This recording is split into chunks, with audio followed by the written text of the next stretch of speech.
सबको आवाज़ आ रही है। आज विशेष दिन है, क्या है कौन बताएगा? है आज विशेष दिन है, क्या है? हाँ जी, कौन बताएगा? किसी को नहीं पता? आज बहुत विशेष दिन है, किसी को पता नहीं है?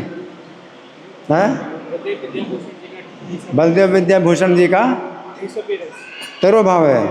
हाँ, और कुछ है? गंगा माता गोस्वामिनी का आविर्भाव है। और क्या है? गंगा पूजा। हमारे वैष्णव कैलेंडर में गंगा पूजा लिखा हुआ है, तो किसी को पता नहीं है ना। तो ये बड़े लज्जा की बात है कि जो भक्त इस्कॉन से जुड़े हुए हैं उनको पता नहीं कि आज 3 त्यौहार हैं, बहुत पवित्र दिन है ना, पता होना चाहिए। हम लोग इस तरह का वैष्णव कैलेंडर छापते हैं, एक शीट में पूरे साल भर के त्यौहार लिखे रहते हैं, है ना। तो मैं अपनी जेब में हमेशा रखता हूँ, तो इससे पता चलता है कि आज कौन सा दिन है। एक शीट में पूरा दोनों साइड में। आप लोग वितरण नहीं करते। भक्ति जो लोग जुड़े हुए हैं उनको पता होना चाहिए। और आज के दिन का हम जो है कुछ सुनेंगे तो हमें कृपा प्राप्त होगी, कि कृपा का द्वार खुला है। ऐसे महापुरुषों की कृपा का द्वार खुला है। और साल में तीनों त्यौहार एक दिन ही आते, मतलब एक ही बार आते हैं। बलदेव विद्याभूषण का तिरुभाव है तो साल में एक ही बार आता है। और गंगा माता गोस्वामिनी का आविर्भाव, तो वो उनका तिरुभाव मनाया नहीं जाता, शक्ति तत्व है। हाँ, और गंगा पूजा भी साल में एक बार आती है, तो पता होना चाहिए, है ना। तो हम पहले बलदेव विद्याभूषण के बारे में सुनेंगे। वो कहाँ है मेरे पास, वो तिरुभाव भजन मेरे पीछे बोलेंगे।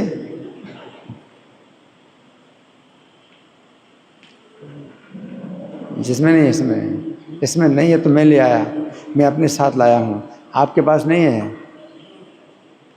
तिरुभाव भजन की किताब, तिरुभाव भजन? और बोर्ड में भी आप लोग दिखाइए तिरुभाव भजन। जिया नीलो प्रेम धन है।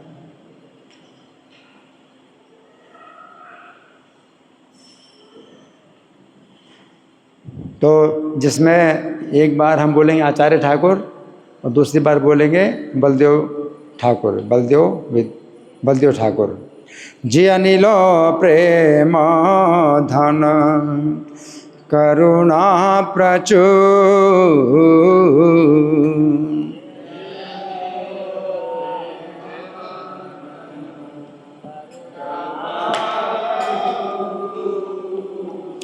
हे ना प्रभु को था गेला आचार्य ठाकुर।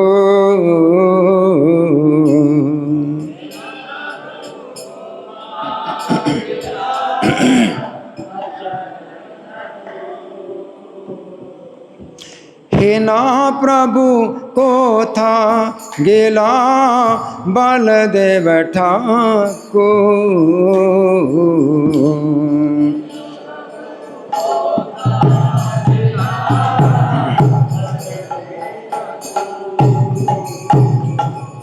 कहाँ मोरा स्वरूप रूप, कहाँ सनातन।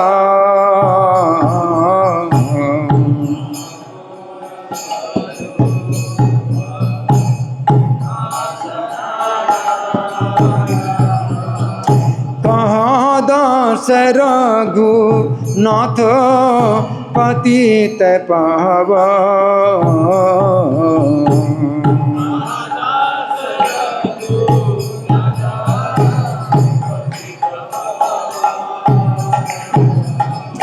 कहाँ मोरा भट्ट जुग, कहाँ कबीरा।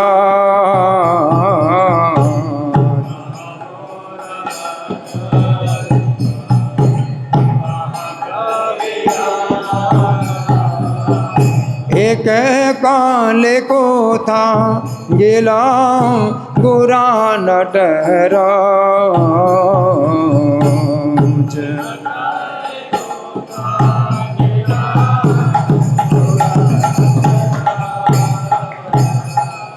पाषाण कुटीबो माथा अनाले पसेबो।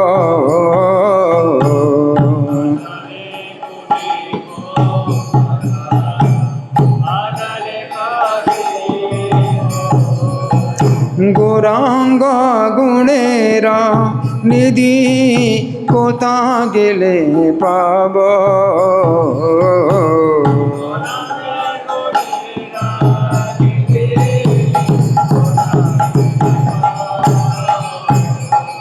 शेषा बेसंगीरा संगे जे कैलो विलास।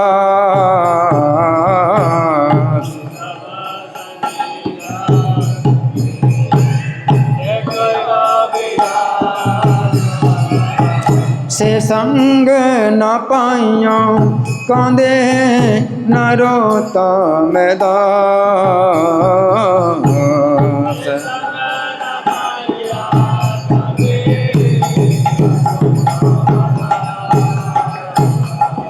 जय वैष्णव ठाकुर वैष्णव ठाकुर वैष्णव ठाकुर जय वैष्णव ठाकुर।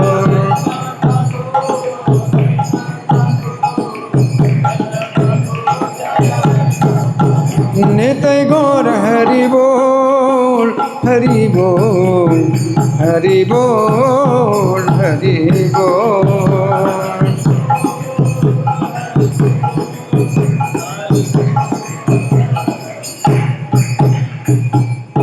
इस भजन के शब्द इस प्रकार हैं।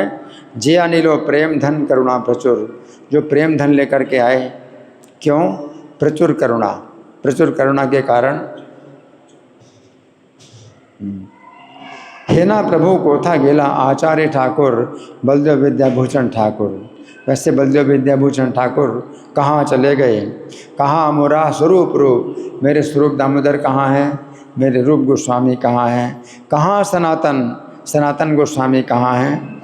कहाँ दास रघुनाथ पतित पावन, और पतितों को पवित्र करने वाले रघुनाथ दास कहाँ हैं? कहाँ मोरा भट्ट जुग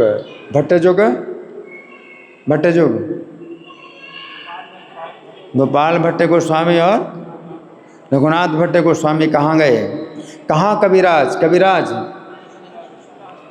कृष्णदास कविराज कहाँ गए?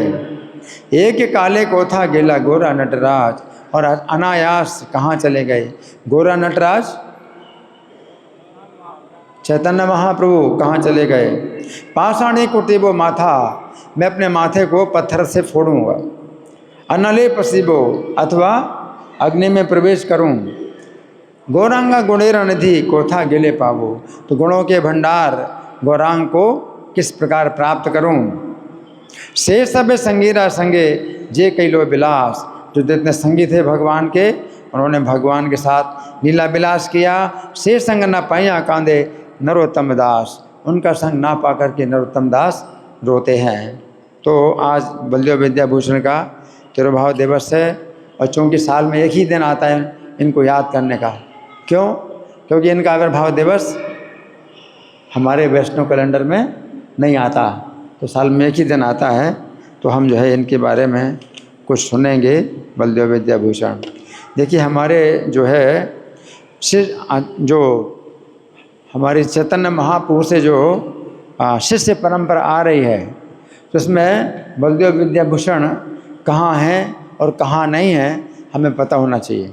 चैतन्य महाप्रभु से जो शिष्य परंपरा आ रही है, तो बलदेव विद्याभूषण कहाँ पर है? जो भगवत गीता में जो शिष्य परंपरा लिखी है, वो तो भगवान कृष्ण से प्रारंभ होती है, और 32वें आचार्य प्रभुपाद हैं। लेकिन चैतन्य महाप्रभु से अगर हम प्रारंभ माने, तो प्रभुपाद कितने नंबर के आचार्य हैं? चैतन्य महाप्रभु से अगर शुरू करें, तो प्रभुपाद कितने नंबर में आते हैं? हाँ, 10वें नंबर में आते हैं प्रभुपाद। तो सुनिए, बलदेव विद्याभूषण कहाँ पर हैं आपको पता होना चाहिए। भगवान चैतन्य के जो है शिष्यों में अनेक शिष्य है, वो एक रूप गोस्वामी है। तो हमारी शाखा रूप गोस्वामी की, इसलिए हम रूपानुग कहलाते हैं। हाँ? और जैसे प्रभुपाद को कहा जाता है रूपानुग वर, रूप गोस्वामी के अनुगों में अनुगामियों में वर माने श्रेष्ठ है, तो रूपानुग वर। तो हम लोग सब रूपानुग है रूप गोस्वामी की शाखा में। चैतन्य महाप्रभु तो बहुत शाखाएं हैं, रूप गोस्वामी की शाखा में हम लोग आते हैं। रूप गोस्वामी के बाद रघुनाथ दास गोस्वामी का नाम आता है, रघुनाथ दास गोस्वामी का नाम आता है।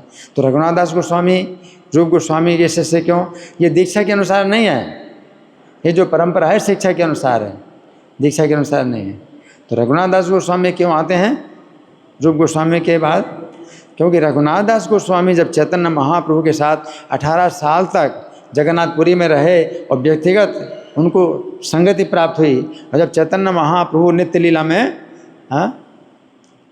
प्रवेश कर गए, तो रघुनाथ दास जो है जगन्नाथपुरी से आए थे कहाँ पर? वृंदावन में। किस लिए आए थे? गोवर्धन से कूद करके आत्महत्या करने के लिए। तो जब वृंदावन में आए, रूप गोस्वामी सनातन गोस्वामी से मिले और अपनी इच्छा बताई कि मुझे चैतन्य महाप्रभु के बिना मुझे जीना नहीं है, तो मैं क्या करूँगा? गोवर्धन से कूद करके क्या करूं? आत्महत्या करूंगा। तो रूप गोस्वामी और सनातन गोस्वामी ने समझाया कि देखो, इस तरह से जो है अगर आप आत्महत्या करोगे तो हमारा बहुत नुकसान हो जाएगा। आपको चैतन्य महाप्रभु के विरह का अनुभव हो रहा है, तो आप हम लोगों को रोज चैतन्य महाप्रभु के कथाएं सुनाइए, चरित्र सुनाइए, तो वो उनकी रक्षा भी होगी। फिर आगे चल करके सब लोग जान पाएंगे उनके चरित्रों को, हैं? तो और हमें लाभ होगा, और आपको भी चैतन्य महाप्रभु विरह का अनुभव नहीं होगा। ये प्रयोग जो है रूप गोस्वामी ने उनको बताया। इसलिए शिक्षा गुरु रघुनाथ दास गोस्वामी के कौन हुए? रूप गोस्वामी। ये चैतन्य के विरह का अगर आप जो है चाहते हो कि विरह ना हो, तो क्या करो? चैतन्य महाप्रभु के चरित्र का वर्णन करो। 18 साल तक आप रहे तो वो सब अज्ञात हैं। अगर आप नहीं बताएंगे तो वो चरित्र भी नहीं हमें मिलेंगे। जगन्नाथपुरी में भगवान की कैसी लीलाएं हुई। तो रघुनाथ दास गोस्वामी जो है प्रतिदिन 3 घंटा भगवान चैतन्य की लीलाएं सुनाते थे, और ये सब आचार्य लोग सुना करते थे। इसलिए रघुनाथ दास गोस्वामी के शिक्षा गुरु कौन है? रूप गोस्वामी। तो रूप गोस्वामी के बाद नाम आता है रघुनाथ दास गोस्वामी का, है ना। फिर रघुनाथ दास गोस्वामी के बाद नाम आता है कृष्णदास कविराज का। तो कृष्णदास कविराज ने चैतन्य चरितामृत ग्रंथ लिखा है।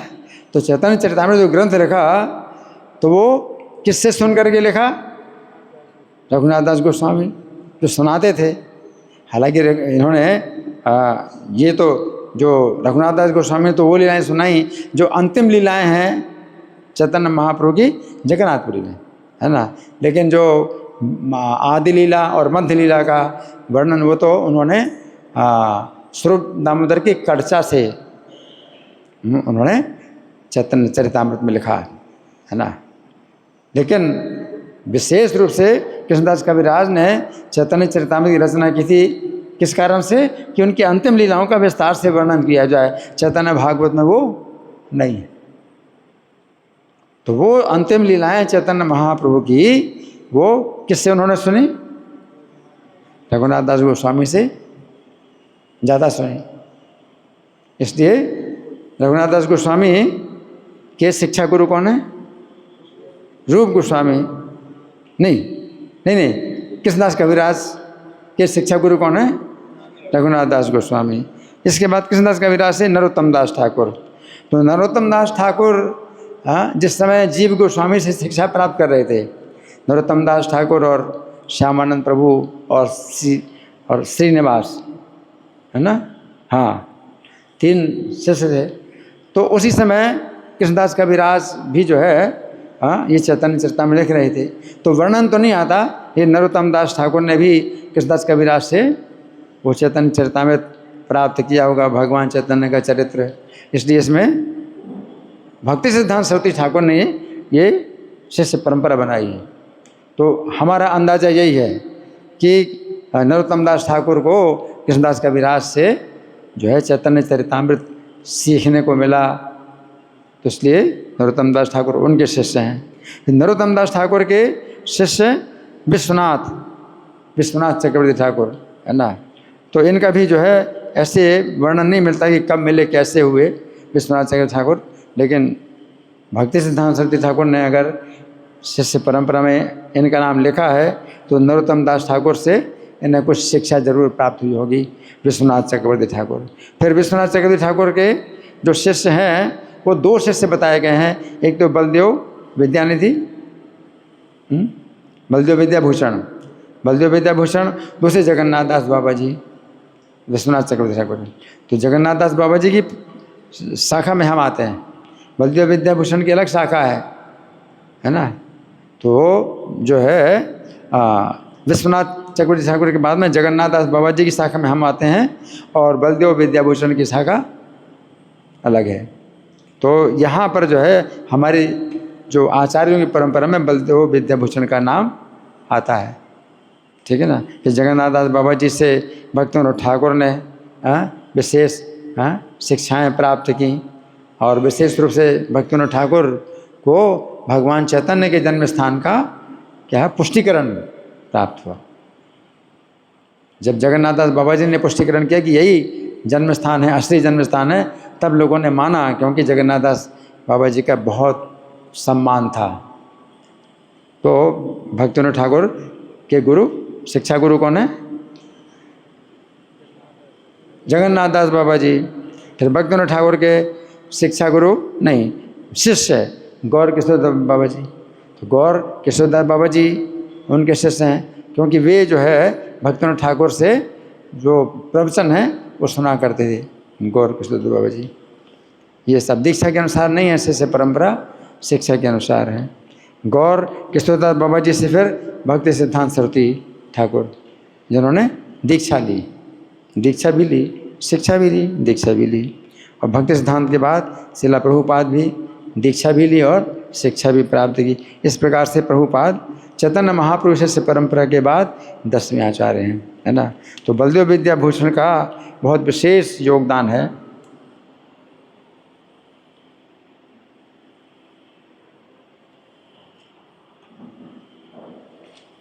बलदेव विद्याभूषण के बारे में हम थोड़ा सुनेंगे।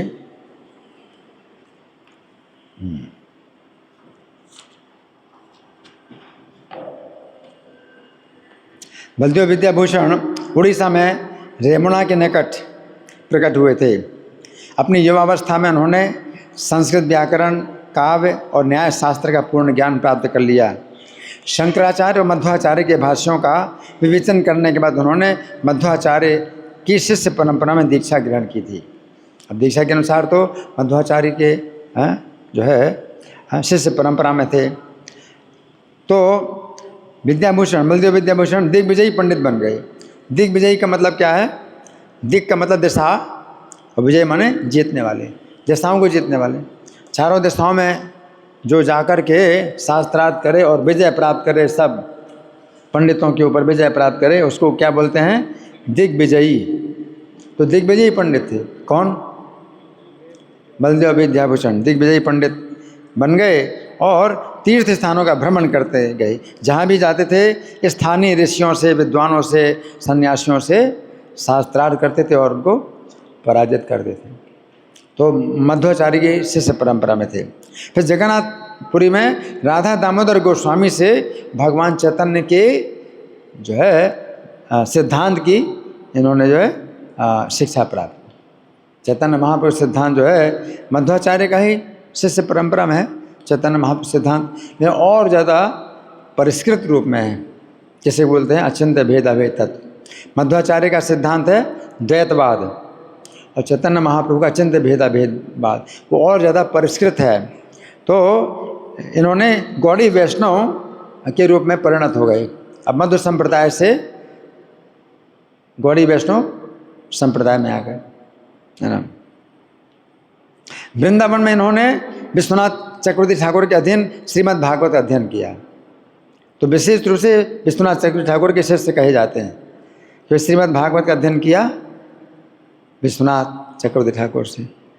भागवत पढ़ गया भागवत स्थाने, भागवत के स्थान में जाकर के भागवत पढ़ना है, सीखना है। तो भागवत कौन है? विश्वनाथ चक्रवर्ती ठाकुर। हाँ, ये भागवत इनको कहेंगे पर्सन भागवत, हाँ, या व्यक्ति भागवत, और एक ही पुस्तक भागवत। तो पुस्तक भागवत को पढ़ो व्यक्ति भागवत से, है ना। तो व्यक्ति भागवत विश्वनाथ चक्रवर्ती ठाकुर से इन्होंने पुस्तक भागवत का अध्ययन किया और राधा श्याम सुंदर की आराधना की। 1706 में विश्वनाथ चक्रवर्ती ठाकुर ने इन्हें महाप्रभु के आंदोलन की प्रतिष्ठा बनाए रखने हेतु गलता में भेजा। गलता जो है राजस्थान में एक स्थान है गलता, और ये जो है जयपुर के निकट है। गलता एक स्थान है, जयपुर के निकट है, गलता स्थान है। तो यहाँ पर भेजा क्योंकि वहाँ रामानंदी संप्रदाय के जो वैष्णव थे वो दावा कर रहे थे कि बंगाली वैष्णवों को गोविंद जी की पूजा करने का कोई अधिकार नहीं है। तो वो बात नहीं है इसमें, जैसा लिखा है ऐसी बात नहीं है कि गोविंद जी की पूजा का अधिकार वो नहीं बोल रहे थे, बल्कि वो ये कह रहे थे कि गोविंद जी के साथ में राधा रानी की पूजा नहीं होना चाहिए। उनका ये कहना था कि राधा रानी भगवान की विवाहिता पत्नी नहीं है, तो रुक्मिणी की पूजा करो, हाँ, राधा रानी की क्यों पूजा करते हो।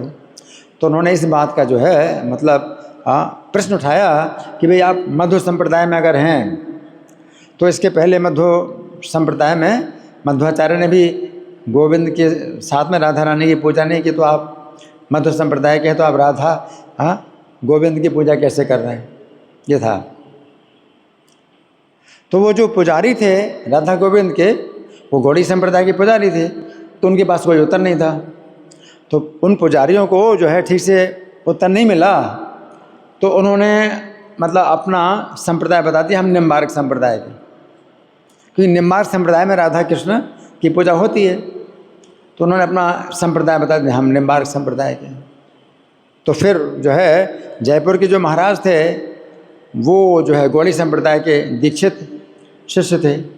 तो जब उन्होंने पुजारियों का ये उत्तर सुना तो उन्होंने जो है समाचार भेजा विश्वनाथ चक्रवर्ती ठाकुर के पास में कि भाई ये रामानंदी वैष्णव शिकायत कर रहे हैं, आपत्ति कर रहे हैं कि गोविंद जी के साथ राधा रानी की पूजा नहीं होना चाहिए। तो इसका उत्तर जो है मिलानी पुजारी को, तो पुजारी ने बोल दिया कि हम निम्बार्क संप्रदाय के हैं, है ना। तो आप जो है आकर के सही सही उत्तर दीजिए और ये राधा रानी की पूजा की जो है उपयुक्तता सिद्ध कीजिए। तो विश्वनाथ चक्रवर्ती उस समय बहुत मतलब वृद्ध अवस्था में थे, हैं, तो उन्होंने बलदेव विद्याभूषण को भेजा, है ना, बहुत वृद्धावस्था में थे। तो उस समय जो है क्या हुआ कि भगवान बलदेव विद्याभूषण जब आए वहाँ, तो उन्होंने राधा रानी की पूजा की जो उचितता है वो स्थापित कर दी, क्योंकि ब्रह्म वेद पुराण और बहुत से शास्त्रों में राधा रानी का उल्लेख है और इतना मतलब वर्णन है राधा रानी का कि भगवान कृष्ण की जो है ये नित्य सहचरी हैं और गोलोक धाम में इनका निवास है। तो फिर कोई दिक्कत नहीं हुई, वो स्वीकार कर लिया, उन्होंने वो स्वीकार कर लिया। लेकिन फिर रामानंदी वैष्णवों ने एक और प्रश्न खड़ा कर दिया, एक और प्रश्न खड़ा कर दिया। क्या प्रश्न खड़ा किया? उन्होंने कहा कि भागवत में जो कृष्णस्तु भगवान स्वयं जो आया है, तो जितने भी मतलब अवतार हैं वो तो अंश हैं, कलाएं हैं, और कृष्ण स्वयं भगवान हैं। तो सब अवतारों के कृष्ण जो है कारण हैं, अवतारी हैं। इस बात को आप वेदों के द्वारा सिद्ध करो। भाई ऐसे ही है कि भाई कुछ ना कुछ जो है मतलब कठिनाई पैदा करना है, तो कठिनाई पैदा करने के लिए उन्होंने ऐसा बोला कि भाई वेदों के द्वारा सिद्ध करो। अब बलदेव विद्याभूषण जो है बहुत चिंतित हो गए कि कृष्णस्तु भगवान स्वयं तो श्रीमद् भागवत में है, और वेदों का पका हुआ फल ये है। अब वेदों से कैसे सिद्ध किया जाए, कैसे क्या किया जाए, तो गोविंद जी से प्रार्थना की। गोविंद जी से प्रार्थना की कि अब आप ही जो है बचाइए हमारे इस गौड़ी वैष्णव संप्रदाय की इज्जत को, आप ही बचाइए। तो गोविंद जी ने सपना दिया कि तुम ब्रह्मसूत्र का भाष्य लिखो, ब्रह्मसूत्र का भाष्य लिखो। तो इसमें तो ये बताया गया है कि ये जो रामानंदी वैष्णव को जो है आपत्ति थी कि आपके पास वेदांत सूत्र का भाष्य नहीं है, लेकिन ऐसी बात नहीं है। वेदांत सूत्र का भाष्य अगर हम मध्व संप्रदाय में है तो मध्वाचार्य ने लिखा है, वेदांत सूत्र का भाष्य तो मध्वाचार्य ने लिखा है। तो मध्वाचार्य का जो भाष्य है उसका नाम है अणुभाष्य, है ना। तो वो चीज़ नहीं है कि उनको शिकायत थी कि वेदांत सूत्र का भाष्य आपके पास नहीं है, इसलिए आपका, क्योंकि वो चैतन्य संप्रदाय को ऐसा नहीं है कि भाई हम लोग मानते हैं कि भाई अलग है, स्वतंत्र है, चारों वैष्णव संप्रदायों से स्वतंत्र है चैतन्य संप्रदाय, ये गलत है। इस तरह की बातें जो है फैलाई जा रही हैं कि भगवान चैतन्य महापुरुष संप्रदाय जो है ये चार वैष्णव संप्रदायों से बिल्कुल अलग है, तो ये बात जो है बहुत ही गलत है। और इस बात को लेकर के रामानंदी वैष्णवों ने मतलब शिकायत की कि भैया आपका अगर अलग संप्रदाय है चैतन्य संप्रदाय तो ब्रह्मसूत्र का भाष्य दिखाओ। तो ऐसी बात नहीं, वो मध्व संप्रदाय के अंतर्गत है हमारा, और मध्वाचार्य की शिष्य परंपरा में आ भी रहे हम लोग, तो इसलिए कोई मतलब वो आपत्ति नहीं थी। आपत्ति उन्होंने केवल उठाई किस बात से कि क्या करो, कृष्ण तो भगवान स्वयं, ये जो प्रमाण है ये वेदों से सिद्ध करो। तो गोविंद जी ने कहा कि ब्रह्मसूत्र का भाष्य लिखो, इस भाष्य के द्वारा आप सिद्ध करो क्या, कृष्णस्तु भगवान स्वयं, इसमें आसानी होगी। और फिर गोविंद जी ने कहा कि ब्रह्मसूत्र का भाष्य लिखो और मैं तुमसे लिखवाऊंगा। तो बलदेव विद्याभूषण ने गोविंद जी की कृपा से वो इस प्रकार से भाष्य रखा कि कृष्णस्तु भगवान स्वयं, ये बात जो है पुष्टिकरण हुआ, है ना। तो यहाँ पर ये बताया गया है कि भगवान गोविंद जी ने बलदेव विद्याभूषण के सामने गोविंद भाष्य स्पष्टतया प्रकट कर दिया। इसका उपयोग करते हुए बलदेव विद्याभूषण ने गौड़ी वैष्णव को एक स्वतंत्र दर्शन के रूप में स्थापित कर दिया। गलत है, इसमें लिखा है, गलत लिखा है, स्वतंत्र संप्रदाय के रूप में स्थापित किया, कि ऐसा नहीं है। उन्होंने जो श्रीमद् भागवत की बात है, हरि बोल हरि बोल हरि बोल, कौन सो रहे हैं? अच्छा, कितने लोग सुन रहे हैं? हाथ उठाइए, कितने लोग सुन रहे हैं?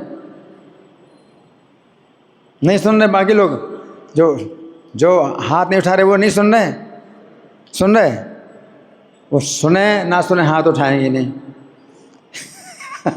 इन्होंने प्रतिज्ञा कर रखी कि हाथ नहीं उठाएंगे। कितने लोग सुन रहे हैं? हाथ उठाइए। और जो सो रहे हैं वो हाथ उठाइए, वो नहीं उठाएंगे जो सोने वाले। तो मैंने क्या कहा, कौन बताएगा? मैंने क्या कहा? जो यहाँ पर लिखा है कि ब्रह्मसूत्र मतलब अलग परंपरा की स्थापना। हाँ, जो रामानंदी वैष्णवों ने जो ये बात में जो है आपत्ति की कि चैतन्य संप्रदाय अगर स्वतंत्र है तो अपना वेदांत सूत्र का भाष्य दिखाओ, ये बात नहीं है, सही नहीं। हमारे जो है आचार्य जो है विश्वनाथ ठाकुर और बलदेव विद्याभूषण, ये किसी ने भी जो है चैतन्य संप्रदाय को स्वतंत्र नहीं माना है, चार वैष्णव संप्रदाय के अंतर्गत ही माना है। और कौन से संप्रदाय में है? मध्व संप्रदाय के अंतर्गत, है ना। तो अभी आजकल जो है बहुत ज़्यादा इस बात का जो है बोलबाला हो रहा है कि भाई चैतन्य महापुरुष संप्रदाय बिल्कुल स्वतंत्र है, गौड़ी वैष्णव संप्रदाय स्वतंत्र है। नहीं है। हम जो है अपनी शिष्य परंपरा जो बता रहे हैं मध्वाचार्य से आ रही है, ब्रह्मा जी से, ब्रह्म नारदी मध्व गौड़ीय संप्रदाय। इसलिए इस बात में जो है कभी भी जो है आप जो है विचलित नहीं होना कि कोई कहे कि नहीं चैतन्य संप्रदाय स्वतंत्र है। भक्तों ठाकुर ने एक ऐसा भी जो है ये कथन लिखा है, लिख करके दिया कि जो लोग जो है चैतन्य संप्रदाय को चारों वैष्णव संप्रदाय से स्वतंत्र मानते हैं वो सबसे ज़्यादा जो है इस संप्रदाय का नुकसान करने वाले हैं, सबसे ज़्यादा नुकसान करने वाले हैं। तो वो चीज़ नहीं थी, है ना। तो फिर बलदेव विद्याभूषण ने वो सिद्धांत स्थापित किया श्रीमद् भागवत का। वेदांत सूत्र की ऐसी व्याख्या लिखी कि सिद्धांत स्थापित किया श्रीमद् भागवत का। क्या सिद्धांत? हाँ, और कोई और बोलो, जोर से बोलो। कृष्णस्तु भगवान स्वयं। बाकी जितने अवतार हैं वो अंश हैं, कलाएं हैं, और कृष्ण क्या हैं? स्वयं भगवान हैं, पूर्ण, पूर्ण से भी पूर्णतम, परिपूर्णतम श्री कृष्ण है। ये सिद्धांत स्थापित किया वेदांत सूत्र की व्याख्या के द्वारा। तो उन्होंने व्याख्या नहीं कहा था कि वेदांत सूत्र की व्याख्या लिख करके दो, नहीं, व्याख्या तो पहले से है, क्योंकि मध्वाचार्य ने लिखी है व्याख्या, तो उसमें उनको कोई शिकायत नहीं थी। और मध्व संप्रदाय के अंतर्गत ही ये कोई बात उठी ही नहीं कि चैतन्य संप्रदाय स्वतंत्र है ना, ये चीज़ नहीं है। इस प्रकार से उन्होंने बंगाली वैष्णवों को गोविंद जी की सेवा में पुनः पदस्थ किया। गोविंद भाष्य वेदांत सूत्र की जो है भक्तिपूर्ण टीका है। ये परम भागवत थे, इनके 24 से अधिक ग्रंथ हैं। भक्ति विनोद ठाकुर ने जो है नवदीप धाम महात्म्य जो लिखा है उसमें बताया कि बलदेव विद्याभूषण गोपीनाथ आचार्य के अवतार हैं। चैतन्य महाप्रभु की लीला में गोपीनाथ आचार्य जो थे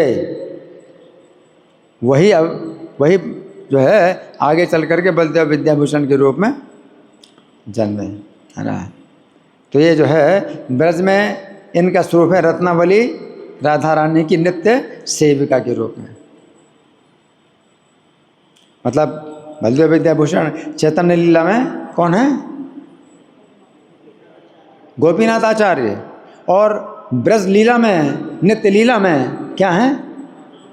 रत्नावली गोपी, राधा रानी की नित्य सहचरी है। श्रील बलदेव विद्याभूषण तिरुभाव तिथि महामहोत्सव की। अच्छा, आप और क्या है बताइए, कौन बताएगा? है?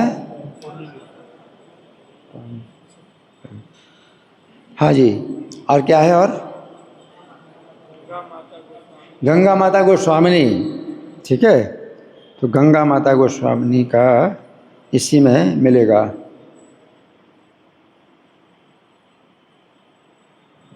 गंगा,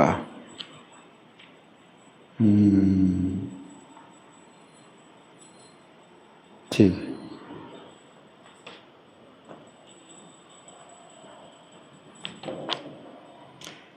बाल्यावस्था से ही बंगाल के राजा नरेश नारायण की पुत्री राजकुमारी ये सची देवी के नाम से। ये सची देवी वो नहीं है चैतन्य महाप्रभु की माता। सची देवी एक तो चैतन्य महाप्रभु की माता है, और एक सची देवी कौन है? इंद्र की पत्नी है। इंद्र की पत्नी का भी नाम सची है। तो दो सची तो पहले से ही हमारे शास्त्रों में हैं। एक तीसरी सची देवी ये है गंगा माता गोस्वामिनी। ये बाद में इनका नाम पड़ा। ये कहाँ के राजा की पुत्री थी? बंगाल के राजा। हाँ, उनका नाम क्या था? नरेश नारायण। क्या नाम था? नरेश नारायण। और उनकी पुत्री का नाम था सची देवी, है ना। भगवान कृष्ण के प्रति अनन्य भक्ति इनकी जन्म से थी, जन्म से ही थी। श्री कृष्ण के प्रति अपनी विशुद्ध आसक्ति के कारण विवाह करना अस्वीकार कर दिया, विवाह करना मना कर दिया। मैं विवाह नहीं करूँगी। उनका क्या कहना था? मैं पहले से ही विवाहिता हूँ और मेरे पति कौन है? श्री कृष्ण। मैं विवाह नहीं करूँगी किसी से, है ना। तो फिर अस्वीकार कर दिया, है ना। अपने पिता के निधन के बाद फिर शासन इनको ही मिला कि पुत्र कोई था ही नहीं। तो पुत्र को ही शासन मिला, अगर विवाह होता तो दामाद को शासन मिल जाता, तो पुत्री को ही शासन मिला, है ना। किंतु एक प्रामाणिक गुरु की खोज में शीघ्र ही त्याग कर दिया। वो जो है वहाँ का शासन उनके पिता का राज्य है, कोई भी ले ले, अब मंत्रियों को दे दिया, जिसको दे दिया वो घर से निकल गई। तो ये सची देवी वृंदावन के अग्रवर्ती गुरु हरिदास पंडित से भेंट इन्होंने की। वृंदावन हरिदास पंडित थे, है ना। और गोविंद जी के प्रति निष्ठावान भजन प्रारंभ किया। गोविंद जी के मंदिर में हरिदास पंडित एक बहुत बड़े भक्त थे, है ना। तो निष्ठावान भजन प्रारंभ कर दिया। बहुत थोड़ा भोजन करने से शरीर बिल्कुल कमज़ोर हो गया। और सदा जमुना जी के तट पर जो बालू है उसके ऊपर सोती थी, बालू पर सोते हैं। और गोविंद जी के मंदिर को स्वच्छ करने के लिए भोर होने के पूर्व ही उठ जाते हैं, सवेरा होने से पूर्व ही उठ जाती थी गोविंद जी का मंदिर स्वच्छ करने के लिए, है ना। रोज़ भागवत कथा का श्रवण करती थी, गोविंद जी की आरती का दर्शन करती थी और राधा श्याम सुंदर के लीला स्थान बंसीवट, सेवा कुंज, निधिवन, रासस्थली की प्रदक्षिणा करती थी। हरिदास पंडित से प्रोत्साहन प्राप्त करके सची देवी ने अपने मिथ्या अहंकार का पूर्ण त्याग कर दिया। राजकुमारी के जो कपड़े हैं वो भी त्याग दिए, चिथड़े पहनने लगे। चिथड़े जो रास्ते में फेंके जाते हैं ना, चिथड़े धारण कर लिए, है ना। और घर घर जाकर के भिक्षा मांगने लगी। ये राजकुमारी कठोर त्याग दे करके सब ब्रजवासी चकित हो गए और अपने गुरु के सुझाव पर हरिदास की प्रिय शिष्या लक्ष्मी प्रिया देवी दासी का संग करने हेतु राधा कुंड आ गई। लक्ष्मी प्रिया देवी भी उनकी हरिदास पंडित की शिष्या थी। ये हरिदास ठाकुर नहीं है, हरिदास ठाकुर तो चैतन्य महाप्रभु के समय में थे। चैतन्य महाप्रभु के बाद हरिदास पंडित हुए जोगी। हरिदास जो पहले हरिदास ठाकुर 3 लाख नाम जप करते थे, तो दोनों स्त्रियां गिरि गोवर्धन की परिक्रमा करती और 3 लाख नाम का जप करती रोज। हरिदास ठाकुर तो उस समय नहीं थे, लेकिन हरिदास ठाकुर का जो नियम था 3 लाख नाम लेना, वो 3 लाख नाम दोनों लेती थी और गोवर्धन की परिक्रमा करती थी और राधा कुंड में रहती थी। अपने गुरु के आदेश पर सची देवी जगन्नाथपुरी में गई, सार्वभौम भट्टाचार्य के घर में आ गई। सार्वभौम भट्टाचार्य और भगवान चैतन्य के जितने परिकर थे वो गोलोक जा चुके थे। सची देवी ने सार्वभौम के घर का पुनरुद्धार किया। सार्वभौम भट्टाचार्य का घर भी बिल्कुल मतलब ऐसे पड़ा था, मैला कुचैला, है ना, घर में कोई नहीं था। तो उसका जो है उन्होंने पुनरुद्धार किया उस घर का। और जयपुर के एक ब्राह्मण द्वारा उन्हें प्रदत्त श्री श्याम राय के अर्चा विग्रह की पूजा स्थापित की। जयपुर के किसी ब्राह्मण ने श्याम राय की जो है उनको अर्चा विग्रह दिया था, तो उससे पूजा करने लगे, श्याम राय की पूजा करने लगे और रोज़ श्रीमद् भागवत पर प्रवचन देने लगी। कहाँ पर? सार्वभौम भट्टाचार्य घर में। सार्वभौम भट्टाचार्य का घर कहाँ पर था? जगन्नाथपुरी में थे। तो जगन्नाथपुरी में सार्वभौम भट्टाचार्य के घर में प्रवचन देने लगी हैं। और प्रवचन इतने लोकप्रिय हो गए कि मीलों दूर से लोग जो है आते थे इनका प्रवचन सुनने के लिए। उन दोनों पैदल ही चलते थे लोग ज़्यादा से ज़्यादा, तो मीलों दूर पैदल चल करके इनका प्रवचन सुनने के लिए आते थे। अनेक ब्राह्मण और राजा मुकुंद देव सहित बहुत लोगों ने सची देवी से दीक्षा ग्रहण की। उस समय राजा मुकुंद देव थे। राजा प्रतापरुद्र तो चैतन्य महाप्रभु के समय में थे, है ना, लेकिन बाद में जो है मुकुंद देव राजा हुए। तो उन्होंने दीक्षा ग्रहण की सची देवी से। तो क्यों दीक्षा ग्रहण की? और जो पुजारी भी, जगन्नाथ जी के पुजारी ने भी दीक्षा ग्रहण की। कोई एक घटना होगी, कोई बहुत विशेष घटना होगी जिससे कि राजा ने और जगन्नाथ जी के पुजारी ने इनसे दीक्षा ग्रहण की। गंगा सागर मेला का दिन आता है ना, कब आता है? हर साल आता है गंगा सागर मेला। है क्या? मकर संक्रांति पे। ये मकर संक्रांति तिथि के अनुसार नहीं आती, मकर संक्रांति जो है तारीख के अनुसार आती। जनवरी में, हमेशा जनवरी के महीने में, और तारीख होती है 14 तारीख या 15 तारीख, ठीक है ना। तो मकर संक्रांति के दिन गंगा सागर मेला, तो इनकी इच्छा हुई कि गंगा स्नान करूं। तो जगन्नाथपुरी में गंगा जी तो है नहीं, गंगा जी तो है नहीं, इनकी अच्छी इच्छा थी गंगा स्नान करूं। उसी रात भगवान जगन्नाथ के चरण कमलों से गंगा प्रवाहित हुई और सची देवी के आश्रम में पहुंची। भगवान के चरण कमलों से गंगा निकली और सची देवी के आश्रम में पहुंची, और गंगा देवी के जल में प्रवेश कर सची देवी बहती हुई मंदिर के भीतर जगन्नाथ स्वामी के चरण कमलों तक आ गई। गंगा जी चरणों से निकली और सची देवी को लेकर के भगवान जगन्नाथ के चरणों में समा गई, और ये मंदिर के अंदर पहुंच गई, जबकि मंदिर का ताला लगा है बाहर से, मंदिर का ताला बाहर से लगा है। और गंगा जी इनको ले करके बहाती हुई ले आई और मंदिर के अंदर ले आई। अब मंदिर के अंदर ताले के अंदर ये आ गए, तो क्या हुआ?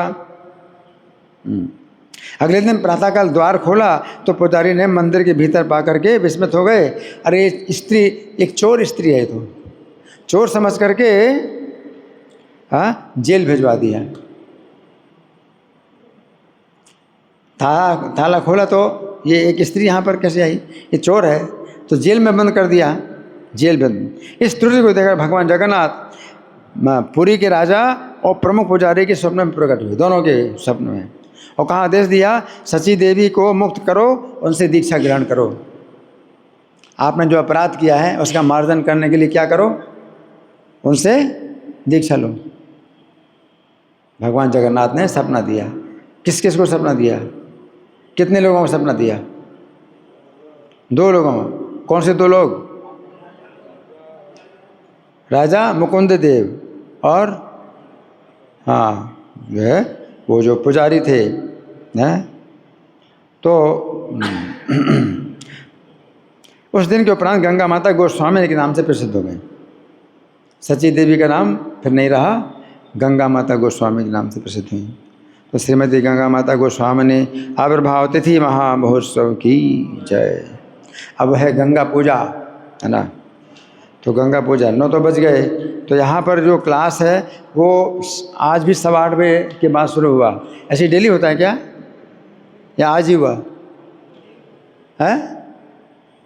डेली डेली 5-10 मिनट ऊपर हो जाते हैं, आज 15 मिनट से ऊपर ज़्यादा हो गया। तो ऐसा क्यों होगा? क्योंकि हर सभी मंदिरों में 8 बजे क्लास शुरू होता है,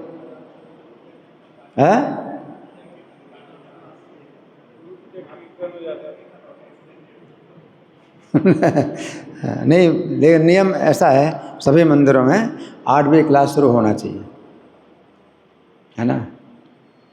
तो जो है वो गुरु पूजा है, इतना लेट क्यों करते हैं? गुरु पूजा या श्रृंगार दर्शन लेट होता है क्या? श्रृंगार दर्शन लेट होता है, तो श्रृंगार दर्शन लेट नहीं होना चाहिए। कितने बजे होता है श्रृंगार दर्शन? हाँ, तो वो सब नहीं होना चाहिए। प्रभुपाद ने जो इस्कॉन के जो जितने मंदिर बनाए हैं उनमें फिक्स टाइम रखा है। श्रृंगार दर्शन का टाइम जो है 7:15 बजे, 7:15 बजे है। 7:15 बजे अगर श्रृंगार दर्शन होगा तो फिर वो जो है परिक्रमा करेंगे, फिर बाद में गुरु पूजा करेंगे, है ना। तो 7:45 तक जो है गुरु पूजा शुरू हो जाएगी। तो 7:45 के बाद और कीर्तन कर सकते हैं, और 8 बजे ठीक 8 बजे क्लास शुरू हो जाए। तो ऐसा नहीं है ना। अगर पुजारियों की कमी है कि भगवान के श्रृंगार में देर लगती है तो पुजारी और नियुक्त करो, पुजारी को और नियुक्त करो, है ना। तो मैं बताना चाहता हूँ गंगा जी की पूजा। तो गंगा जी से संबंधित हमारे वैष्णव कैलेंडर में 3 त्यौहार आते हैं। एक तो गंगा सागर मेला, है ना, और वो जो है तिथि के अनुसार नहीं है, तारीख के अनुसार है ना। तो गंगा सागर मेला का मतलब क्या है? गंगा जी के संबंध में क्या घटना हुई उस दिन है? हाँ, गंगा जी समुद्र से मिली, गंगा जी समुद्र से मिली हैं, तो वो स्थान जो है गंगा सागर मेला कहलाता है। ठीक है ना? अच्छा, और ये गंगा पूजा, आज गंगा पूजा है ना? तो ये जो है ज्येष्ठ शुक्ल दशमी ये तिथि के अनुसार होती है। गंगा पूजा तिथि के अनुसार आती है, ज्येष्ठ शुक्ल दशमी तिथि को, है ना? तो इस दिन क्या घटना हुई गंगा जी के संबंध में? है प्रकट हुई, मतलब स्वर्ग से पृथ्वी में आई, स्वर्ग से पृथ्वी में आई, तो ये विशेष दिन है ना? तो पहले कौन सी घटना हुई, ये गंगा पूजा की या गंगा सागर मेला की? गंगा पूजा की घटना पहले हुई कि वो आई पृथ्वी पर, और गंगा सागर मेला की घटना बाद में हुई कि जब वो समुद्र से मिली, है ना? अच्छा, ये और एक ये तीसरा त्यौहार आता है जहनु सप्तमी। जहनु सप्तमी, हाँ, ये भी गंगा जी के संबंध में है। वैशाख शुक्ल सप्तमी, ये वैशाख शुक्ल सप्तमी है। तो ये जहनु सप्तमी, हाँ, ये घटना कहाँ पर हुई, क्या घटना हुई, कौन बताएगा? जहनु सप्तमी, हाँ जी।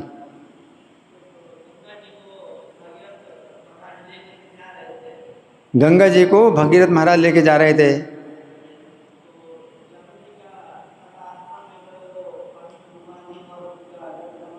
हाँ, पी गए। जहनु मुनि आज उस दिन जो है, जो वैशाख शुक्ल सप्तमी है, वो ऐसी तिथि है कि पहले तो गंगा पूजा का दिन आया कि गंगा जी आई पृथ्वी पर, और पृथ्वी पर जो है वो चलते जा रहे हैं, भगीरथ करत आगे आगे चल रहा है, और गंगा जी को रास्ता दिखा रहे हैं राजा भगीरथ, और वो ले जा रहे हैं कहाँ पर? उनके जो 60,000 जो पितर थे उनकी भस्म को बहाना है गंगा जी की, तो वहाँ ले जा रहे थे। तो रास्ते में जहनुद्वीप पड़ा, जो नवद्वीप में 9 द्वीप में से एक जहनुद्वीप है। तो जहनु मुनि तपस्या कर रहे थे और गंगा जी वहाँ से निकले, तो भगीरथ का रास्ता तो निकल गया। जब गंगा जी निकली तो उनका आश्रम बहा दिया, तो उन्होंने गुस्से में क्या किया? पी गए, गंगा जी पी गए। अब भगीरथ ने पीछे देखा तो गंगा जी नहीं आ रहे हैं, क्या हो गया? तो प्रसन्न किया, महाराज प्रसन्न हो गए, तो दाहिने कान से निकाला गंगा जी को, है ना? तो फिर जो है गंगा जी ने इस प्रकार से सबसे पहले अपना पिता बनाया। इस पृथ्वी में अगर आए कोई स्त्री तो पहले तो पिता बनाती है ना, तो पिता बनाया जहनु को, इस जाह्नवी नाम, जाह्नवी का मतलब जहनु की कन्या, जहनु मुनि की कन्या जाह्नवी, तो पिता बनाया। और फिर समुद्र से मिली, समुद्र को पति बनाया, है ना? तो पति बनाने से पहले पिता बनाना चाहिए ना, है ना? तो इस तरह से जो है ये 3 घटनाएं हैं, है ना? तो गंगा जी का अवतरण हुआ था सुमेरु पर्वत पर। गंगा जी उतरी थी जब स्वर्ग से, तो सुमेरु पर्वत के शिखर पर होते हैं। सुमेरु पर्वत का शिखर, सुमेरु पर्वत का जो शिखर है वो 32,000 योजन के विस्तार वाला है। 32,000 योजन, एक योजन में 12 किलोमीटर होते हैं, है ना? जैसे 32,000 योजन किलोमीटर बनाएंगे तो बहुत विस्तार है। वो शिखर जो है सुमेरु पर्वत का शिखर कैसा है? उल्टा है, क्योंकि जितने पर्वतों शिखर होते हैं वो ऊपर नुकीले होते हैं और नीचे विस्तार होता है, और सुमेरु पर्वत का विस्तार नीचे 16,000 योजन का है और शिखर में 32,000 योजन का है, उल्टा है। इसलिए भगवान कहते हैं मेरु शिखर नाम हम, शिखर वाले पर्वतों में सुमेरु पर्वत भगवान की विभूति है। शिखर जो है छोटा नहीं है, शिखर का ज़्यादा विस्तार है। तो शिखर के ऊपर गिरी हैं, और शिखर के ऊपर जब गिरती हैं तो 4 दिशाओं में 4 धारा बनती हैं गंगा जी की, है ना? सीता, अलकनंदा, चक्षु, भद्रा, हाँ, तो पूरा पश्चिम उत्तर दक्षिण 4 दिशाओं में 4 धाराएं जाती हैं और समुद्र में मिलती हैं। चारों धाराएं समुद्र में मिलती हैं, हैं, क्योंकि समुद्र तो चारों तरफ घेरे हुए है ना जम्बू द्वीप को, तो खारे पानी वाले समुद्र में चारों तरफ गंगा जी मिल जाती हैं। जो दक्षिण दिशा की धारा है अलकनंदा है। अलकनंदा की धारा जो है सुमेरु पर्वत से कई पर्वतों में होती हुई फिर कैलाश पर्वत में आती है और शिव जी की जटाओं को शुद्ध करती है, और फिर कैलाश पर्वत से फिर हिमालय पर्वत में आती है, फिर गंगोत्री से निकलती दिखाई पड़ती हैं। तो उनका दर्शन होता है गंगोत्री से, है ना। तो गंगा जी जो है न का जो है ये आविर्भाव हुआ गंगा पूजा के दिन, है ना। और तो सबसे पहले तो ये घटना हुई गंगा पूजा की जो आज के दिन है, और उसके बाद दूसरी घटना कौन सी हुई, जहनुद्वीप। जहनुद्वीप में पहुँची, तो जहनुद्वीप में पहुँची तो ये जो है क्या है, अगर आप अंग्रेजी की तारीखों से हिसाब लगाएं तो जो गंगा पूजा है ये 24 जून को पड़ रहा है, ठीक है। और ये जो जहनु सप्तमी है ये 23 अप्रैल को पड़ा। तो 24 जून से 23 अप्रैल तक कितना समय होगा, 24 जून से 23 अप्रैल तक कितना समय होगा, 10 महीने। तो 10 महीने लगे, अगर ज़्यादा भी लगा हो तो पूरा 1 साल और जोड़ना पड़ेगा, 1 साल 2 साल, 10 महीने कम से कम लगे। और अगर ज़्यादा हुआ तो 1 साल जोड़ेंगे, फिर 2 साल जोड़ें, ऐसे जोड़ेंगे तो वो इस तरह से 10 महीने लगे, है ना। और 24 फिर 23 अप्रैल को जहनु सप्तमी मतलब बीच में पिता बनाया, और फिर समुद्र से मिली तो 15 जनवरी, है ना। तो अब ये 23 अप्रैल से 15 जनवरी, 23 अप्रैल से 15 जनवरी यानी समुद्र पहुंचने में कितना टाइम लगा, 23 अप्रैल से 15 जनवरी करीब 9 महीना, हाँ मतलब अंदाजे करीब 9 महीना, है ना। तो 9 महीना। अब इसमें विचार करना पड़ेगा कि जहनु द्वीप में जब गंगा जी आते हैं तो मायापुर नवद्वीप के पास ही है, ठीक है। और वहाँ से कलकत्ता ही है, वहाँ जहाँ वह गंगा जी गिरते हैं, गंगा सागर मेला कहाँ पर है, कलकत्ता के पास ही है ना, थोड़ा आगे है। तो इतना दूर तो है ही नहीं, ज़्यादा दूर तो नहीं है। तो इसमें जो है हाँ कैसे 9 महीने लगे। तो 9 महीने कैसे लगे इसको हम समझने के लिए हमें समझना पड़ेगा कुछ और बातें, कि समुद्र जो है उस समय जब गंगा जी आई पृथ्वी पर तो समुद्र नहीं था, समुद्र था पहले, लेकिन अगस्त्य मुनि ने समुद्र को पी लिया था। क्योंकि समुद्र में असुर लोग छिपा करते थे, तो देवताओं ने जो है अगस्त्य मुनि से कहा कि आप समुद्र को सुखा दीजिए ताकि हम असुरों का वध कर सकें। तो अगस्त्य मुनि ने समुद्र को पी लिया, तो देवताओं ने असुरों का वध कर दिया, क्योंकि समुद्र में छिपते थे। अब समुद्र नहीं रहा तो असुरों को मार दिया। अब देवताओं ने कहा अब आप समुद्र को भर दो। अगस्त्य मुनि बोले पच गया पानी पूरा। हम तो थोड़ा पानी पीते हैं तो क्लास में बीच में लगता है कि भागो वाशरूम जाए, थोड़ा पानी भी हम लोग नहीं पचा पाते। अगस्त्य मुनि पूरा समुद्र पचा गए, बोले अब तो पूरा पच गया, अब नहीं मिलेगा पानी। तो फिर कहाँ से मिलेगा, जब गंगा जी आएंगी तो समुद्र को भरेंगे, गंगा जी आएंगे तो समुद्र को भरेंगे। तो गंगा जी जब आए तो समुद्र को भरने के लिए, समुद्र पानी कुछ बचा था तो बहुत दूर तक चलना पड़ा गंगा जी को।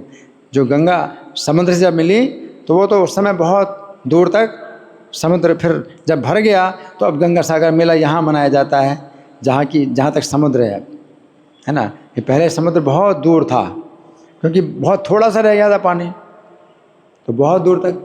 तो इसलिए जो 9 महीने का समय लगा वो इस तरह से आपको समझना पड़ेगा कि सगर के पुत्रों ने पृथ्वी को खोदा। अब समुद्र तो था ही नहीं है, बहुत थोड़ा सा, तो सब ज़मीन थी। तो घोड़े को खोदने के लिए सगर के पुत्रों ने ज़मीन को इतना खोदा, पहले समुद्र जो था पहले वाला तो वो बहुत दूर था, यानी ज़मीन थी। उन्होंने इतना खोदा कि लंका का भी द्वीप अलग हो गया पृथ्वी से, भारत और लंका अलग हो गई। जबकि लंका का द्वीप पहले था ही नहीं। सगर के पुत्रों ने खोद करके इतना खोदा ज़मीन को। अब सोचिए कि अगर भारत और लंका अगर एक हो और इतना ही बड़ी मतलब वो अगर वो हो उसकी पृथ्वी की जो रेखा मतलब परिधि है तो कितना दूर होगा। गंगा जी गई होंगी तो इतनी दूर गई हों। खो तो दिया था, फिर बाद में जब समुद्र भरा तो लंका द्वीप अलग बन गया और ये जो है सिंगापुर, इसको सिंघल द्वीप बोलते हैं, ऐसे 9 द्वीप बने। और पहले समुद्र नहीं था इसलिए उन्होंने पृथ्वी को खोद दिया और जब समुद्र भरा तो फिर पृथ्वी में जो है ये द्वीप बन गए, बीच में समुद्र आ गया, इतना समुद्र है ना। तो इस तरह से गंगा जी के बारे में हमने कुछ चर्चा की है। अब गंगा जी का जो है और भी महात्म्य है, ये 5वें स्कंध में मिलता है। श्रीमद् भागवत का जो 5वां स्कंध है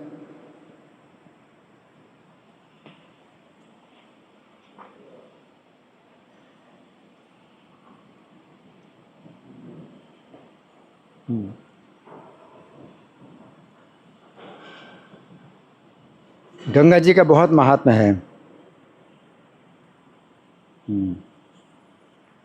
इसमें बताया गया है कि गंगा जी जो है इसमें बताया कि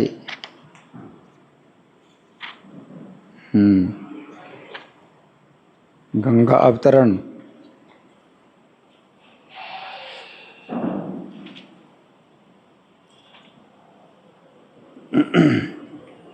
सुखदेव गोस्वामी कहते हैं कि भगवान वामन देव जब बलि की यज्ञशाला में पहुँचे थे तो बाएं पैर को ब्रह्मांड के छोर तक फैला दिया, ऊपर उठाया, है ना। तो बाएं पैर को जब ऊपर की तरफ फैलाया तो बाएं पैर के अंगूठे से आवरण में छेद हो गया। तो हम जिस ब्रह्मांड के अंदर रहते हैं वो बंद है। ब्रह्म का मतलब बड़ा, अंड माने अंडा, हम लोग अंडे के अंदर बंद हैं। तो आज के वैज्ञानिक कहते हैं कि आकाश खुला है, आकाश खुला नहीं है ना। तो भगवान वामन देव ने जब अपना बाएं पैर उठाया था, पृथ्वी को 3 पग नापने थे। तो जहाँ पर वो थे यज्ञशाला में, वहाँ से पहले उन्होंने अपना दाएं पैर उठाया, दाएं पैर से पूरी पृथ्वी नाप ली है। फिर दूसरा पैर तो बायां उठाएंगे।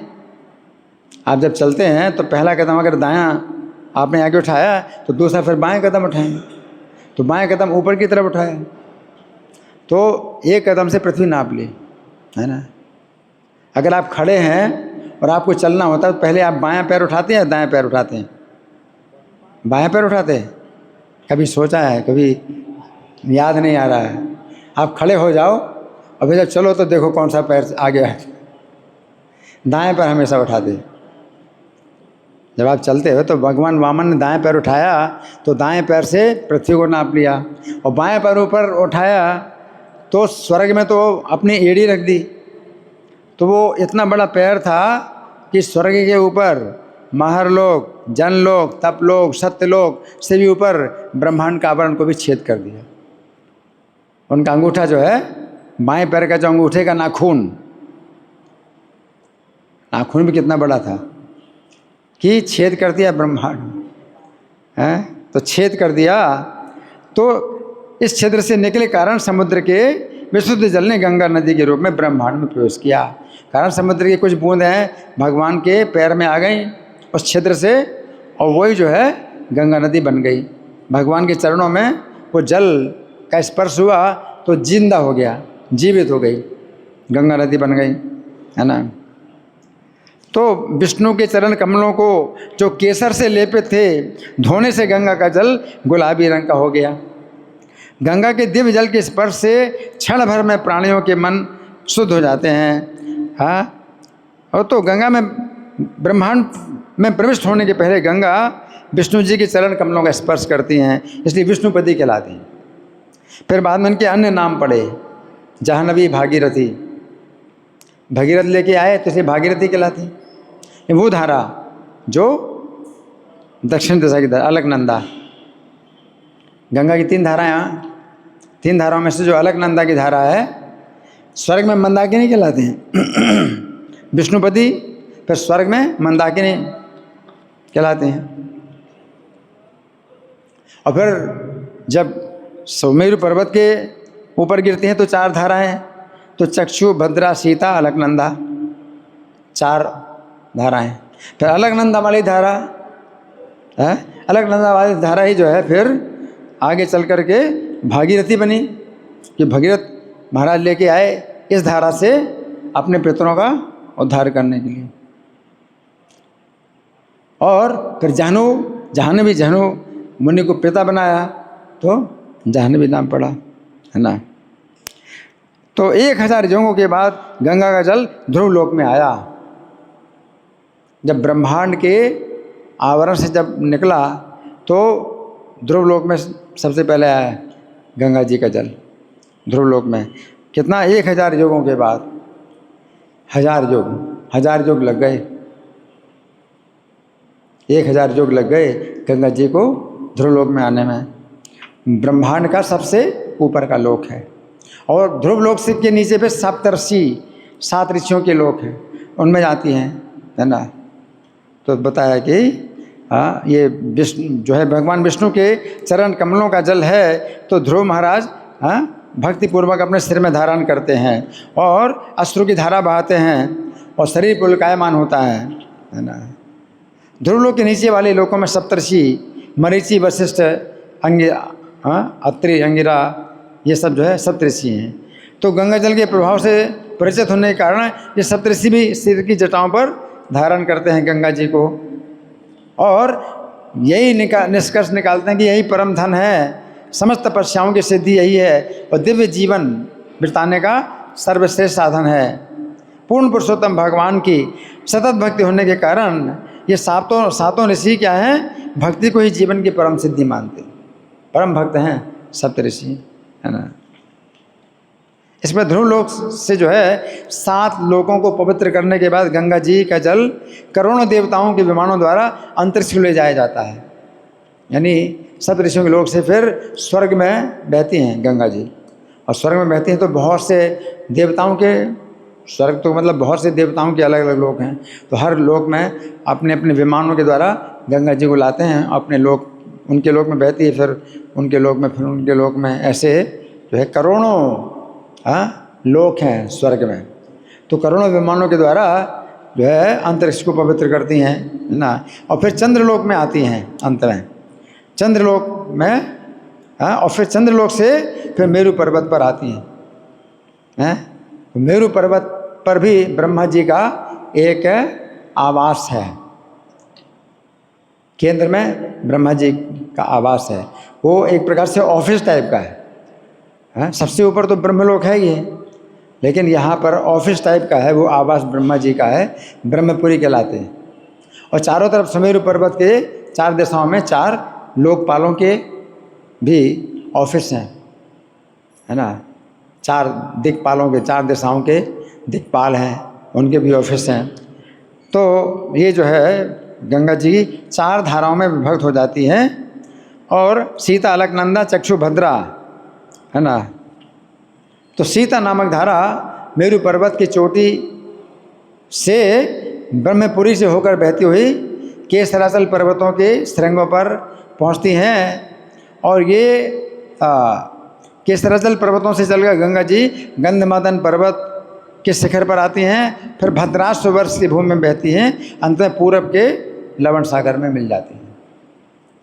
फिर गंगा नदी चक्षु नाम की जो धारा है, माल्यवान पर्वत, सुमेरु पर्वत से माल्यवान पर्वत पर आती हैं, और फिर केतुमाल वर्ष में प्रवेश करती हैं, और केतुमाल पर्वत वर्ष से पश्चिम के समुद्र में मिल जाती हैं। फिर भद्रा नामक जो धारा है वो मेरु पर्वत की उत्तर दिशा से बहती हैं, और कुमुद पर्वत, नील पर्वत, श्वेत पर्वत, श्रृंगमान पर्वतों को जो है पवित्र करते हुए जो है उत्तर कुरु वर्ष में उत्तर के लवण समुद्र में मिल जाती हैं। और अलकनंदा जो धारा है, तो ये जो है दक्षिण दिशा में विभिन्न प्रदेशों पर जो है बहती हुई अत्यंत वेग से हेमकूट और हेमकूट पर्वतों की शिखरों पर गिरती हैं। इन पर्वतों के शिखरों को अपलावित करती हुई गंगा भारतवर्ष में आती हैं, अपने जल से आपूरित करती चलती हैं और दक्षिण दिशा में लवण सागर में मिल जाती हैं। जो व्यक्ति इस नदी में स्नान करने आते हैं वे भाग्यशाली हैं, पग पग पर राजसूय और अश्वमेध यज्ञों का फल प्राप्त करते हैं। गंगा में स्नान करने के लिए जैसे आप चलते हैं पैदल, तो एक एक कदम पर राजसूय यज्ञ और अश्वमेध यज्ञ का फल प्राप्त होता है। जब स्नान करने के लिए जा रहे हैं तब, है ना। प्रभुपाद तात्पर्य में काफ़ी अच्छा लिखते हैं। तो ये सब जो है हमने कुछ चर्चा की आपसे, है ना। तो आज 3 त्यौहार हैं, इन 3 त्योहारों पर हमने आपसे कुछ चर्चा की। अब आपकी ओर से कोई प्रश्न है, कोई चर्चा है, कोई समीक्षा है? हाँ जी, माइक दो।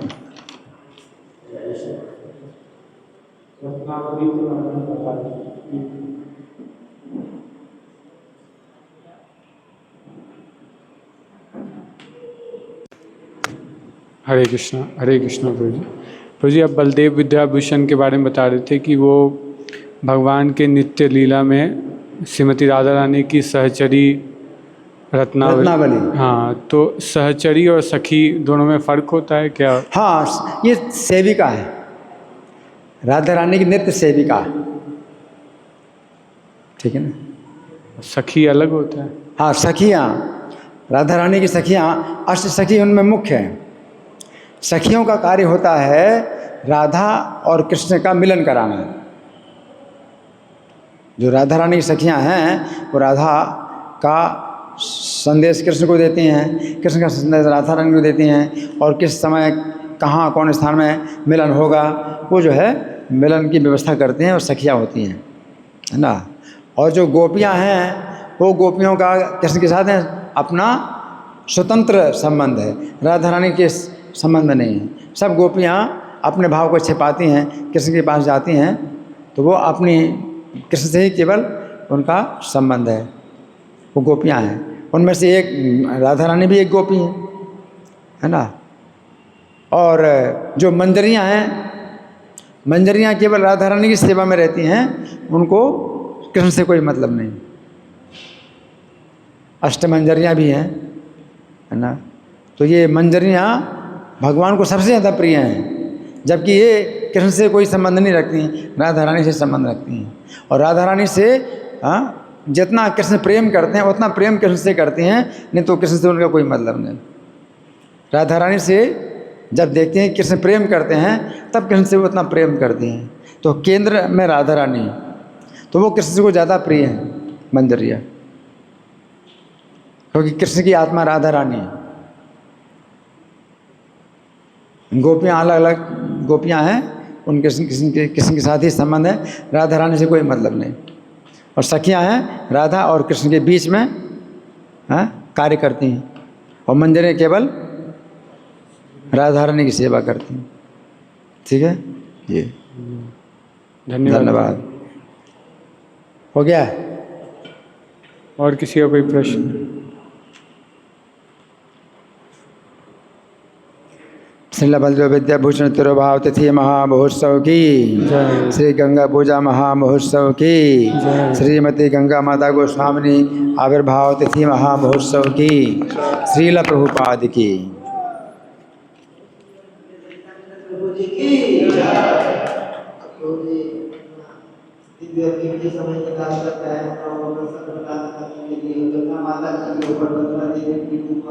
कैसे कैसे गंगा माता